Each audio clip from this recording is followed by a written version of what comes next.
లైఫ్లో కొన్ని ప్లేసెస్, కొన్ని మెమరీస్ అండ్ కొంతమంది మనుషులు మన మనసుకు ఎప్పుడు దగ్గరగానే ఉంటారు, నో మ్యాటర్ వాట్. అలాంటి ఒక ప్లేస్ కి అండ్ అలాంటి మనుషుల దగ్గరికి నేను ఈ రోజు మిమ్మల్ని కూడా తీసుకెళ్తాను రండి. ఆ ప్లేస్ అయితే ఇదే. మేము ఖమ్మంలో 2 years ఉన్న మా ఇల్లు. ఈ ఇంటితో నాకైతే చాలా మెమరీస్ ఉన్నాయి. ఈ హడావిడి గజిబిజి బతుకుల్లో పడి మనల్ని మనం మర్చిపోతూ ఉంటాం. అలాంటి టైంలో మళ్ళీ నన్ను నేను వెతుక్కున్నదైతే ఈ ఇంట్లోనే.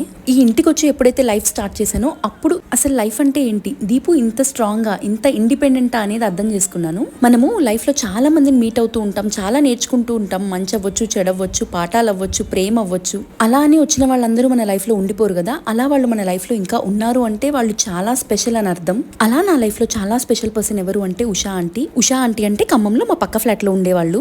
ఆంటీ గానీ అంకుల్ గానీ నన్నైతే వాళ్ళ సొంత కూతురులాగా ట్రీట్ చేసేవాళ్ళు. రిలేటివ్స్ అని చెప్పి మన లైఫ్ లోకి వచ్చేసి మన గురించి 100 మంది దగ్గర 100 మాటలు చెప్పే వాళ్ళకంటే ఏ సంబంధము లేకపోయినా ఇలా ప్యూర్ అండ్ అన్కండిషనల్ లవ్ చూపించే వాళ్ళు మన లైఫ్ లో ఉన్నారు అంటే వీఆర్ మోర్ దెన్ బ్లెస్డ్ అంటాను నేను.